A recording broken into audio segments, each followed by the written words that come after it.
سلامونه ملګرو، جوړ تکړه په دې هیله چې روغ وئ. په کابل کې یو او دلته مې یو داسې ځوان شاعر او لیکوال موندلی دی چې د شعرونه یې د زړه زنګ لرې کوي، خو له بده مرغه د ده سترګې اوس نه ویني. دا ستونزه هم ورته ډېره پخوانۍ نه ده، له ده نه به یې خپله واورو. فرید احمد تسکین را سره دی. تسکین صاحب ستړی مه شې، مننه چې وخت دې راکړه د لنډو خبرو دپاره. راته ووایي دا د سترګو د دید مشکل کله او ولې پیدا شو؟ ډېره مننه تڼاکي صاحب. دا شپږ کاله کېږي چې یو خو زه پخوانی جینیټیکي ناروغي لرم، بیسیټ سنډروم په نوم، چې دا د ورېښمو پلار پراته خلک چې دي د وسلو د باروتو د استعمال د اغېزې، یعنې زه خپله د وسلو د باروتو د اغېز نه پیدا شوی وجود یم. بیا هغې سره خوا کې وبخښئ، دا خبره ثابته شوې ده که تاسو داسې فکر کوئ؟ دا په طبي لحاظه ثابته شوې دی، خو دې سره خوا کې کله چې زه جوړ م هغه وخت کې زما په سترګو تاثیرات نه وو کړي. هغه وخت کې زه ما پکتیا کې مدني سیاسي مبارزې هم کولې، هلته خبریال هم وم. ما یو رپورټ خپرولو د فساد په اړوند پکتیا کې. د تیر وخت د پکتیا ولایت حاکم نوم به یې نه اخلو، هغه سره ما سره مشکل پیدا شول چې زه یې د هغه بډې ګټن په 15 بډې ګټن زه وویلم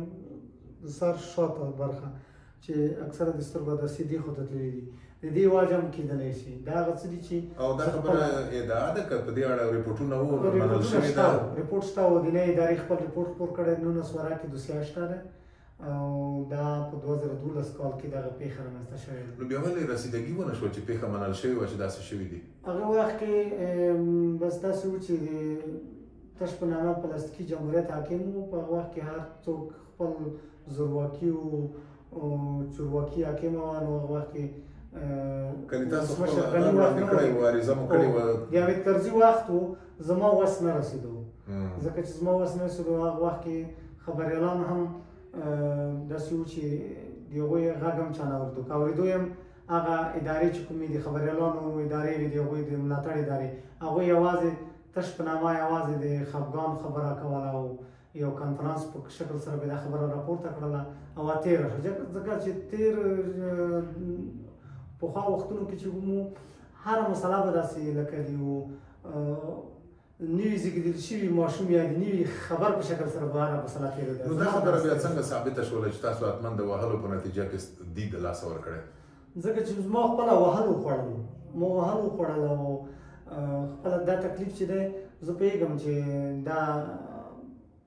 د بدن ټولو رګونو نه حملې کېږي. خو زه چې کله ما چې ډېر زیات وهل وخوړل، زه چې 3 شپې 3 ورځې بعد زه په هوش راغلی یم، ځکه چې هلته خبریالانو او دوی په شاهد حال دي، رپورټونه راباندې تېر شول. خپل هلته په پکتیا خو داسې یو ځای دی، تر اوسه پورې همغه ځای کې داسې دی ډاکټرانو داسې یو څه منظم سیستم په افغانستان کې روغتیایي سیستم نشته چې دا ثابت کړي. اوس خبره په کوم حالت کې د ډاکټرانو معاینې کړي دي؟ په ستا د سترګو د دید امکانات شته چې بیرته ورغېږي او که کېږي چېرته؟ دې نه به تېر شو چې چا څه وکړل. هغه وخت بیا ګورو که چېرته عدالت راغی او د عدالت لپاره ما خپله یعنې بغیر ما نه کېدی چې خلک خپله ورته دې تللی ولی چې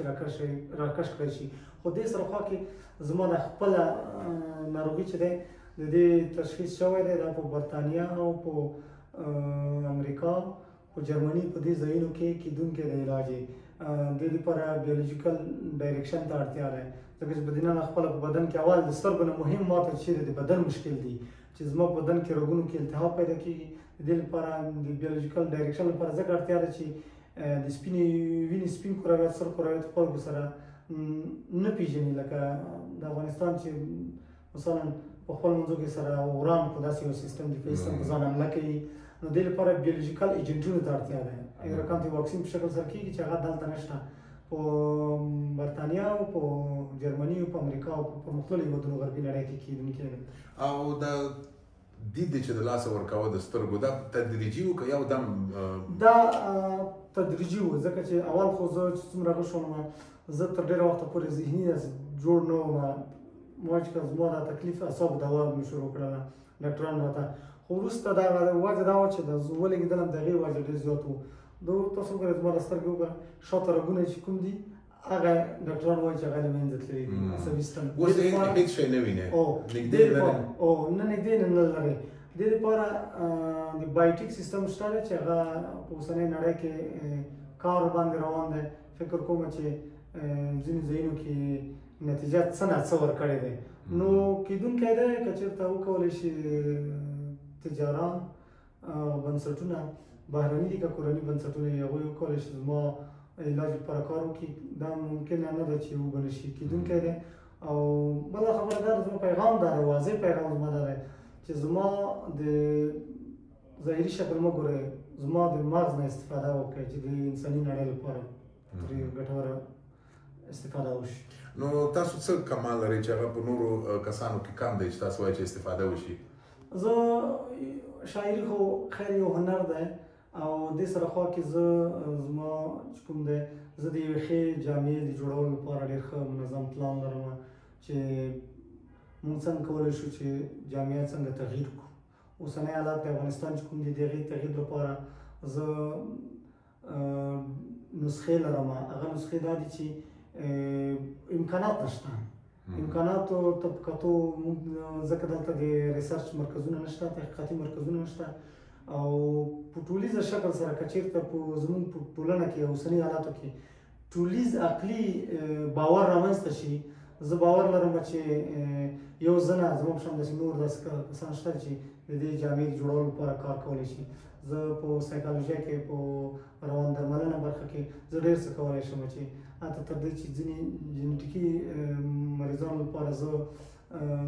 دوی ته ذهني دوایي ورکړم چې هغه په دې برخه کې زده کړې کړې دي تخصص لرئ که څنګه نه زه شخصي مطالعې لرم ما خپله انټرنیټ نه استفاده کړې دي او شخصي مطالعه مې کړې ده خپله فارغ د تاریخ نه یم ځکه چې تاریخ د تېر او نن سیاست پرتلنه دی او زما اصلي هغه چې دی تخصص چې دی هغه د عدم تشدد نظریې کول دي تشریح کول او راغونډول دي په ټولنه کې عملي کول دي چې هغه نن وایلنس چې ورته وایي د فخر افغان باچا خان عدم تشدد او سیاسي تحلیل دې لپاره زه خپله نسخه لرم چې هغه څه کول ټولنه کې څه اړتیا شته ټولنپوهن نګاه نه د روانپوهنې نګاه نه ما دا څېړلي دي او بیا مې د ختیځې ټولنې څه فطرتي خواص دي دا مې سره څېړلي دي دا مې ټول سره ټول کړي چې زموږ ټولنې یوه اړتیا ده او دې سره خوا کې زه د خپله د سیاسي ټولنپوهنې لپاره زه ډېره ښه نسخه لرم چې هغه زموږ په اوسنیو حالاتو کې که چېرته موږ چاته ووایو کېدای شي موږ سره یې ونه مني ځکه چې اوس موږ دې وخت کې موږ د بیان د ازادۍ حق نه لرو اوس وخت کې زما لپاره تېر نظام زما لپاره د علاج لپاره څه ونه شو کړلی دوی ته م ورغلم او د اوسني نظام کې زما غږ هېچا ونه اورېدلو نو که چېرته کولی شي بهرني خیریه بنسټونه دوی کولی شي زما د مغز او فکر نه استفاده وکړی شي زه داسې نه وایم چې زه یوازې تیوري وړاندې کوم زه کېدای شي په عمل کې هم ثابته کړم ځکه چې زه امکانات نه لرم او رابه شو دې ته چې تاسو لیکوال او شاعر یاست کېدای شي چې یو نیم شعر درنه واورو سمه ده غزل ده چې څه په خود کې بیخودي شوه او ته لاړې سمندره خاموشي شوه او ته لاړې د ګلقند دوکانداره څه خو وایه چې خبره په لالي شوه او ته لاړې د مغرب د ماښامونو بل څراغه په کابل کې تاریکي شوه او ته لاړې چې راودې خندل ټول غزل غزل شوم فضا ټوله موسیقي شوه او ته لاړې د تسکین سره نور څه دي بې له مینې چې نشه مې د ځواني شوه او ته لاړې او یو بل غزل ده چې وخانده نظر په آینو کې شه کیف د سرابونو په پیالو کې شه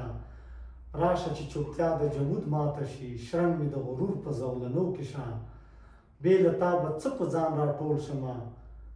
اوښکه د سکون مې په بڼو کې شه راشه چې ټپاو یا قربان دې شم خدای دې اغزی مات د زړه په پښو کې شه خدای دې په تسکین باندې مینه کړه ژوند دې د سندرو په نغمو کې شه ډېر ښه ډېر ښه نو شخصي پوښتنه مې درنه کړه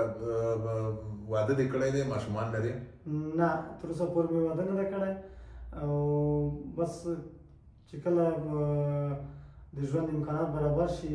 ژوند به کوو ژوند باندې زه ډېر زیات مین یم او دغه سپی نړۍ چې دی دا ډېره زیاته غاپي د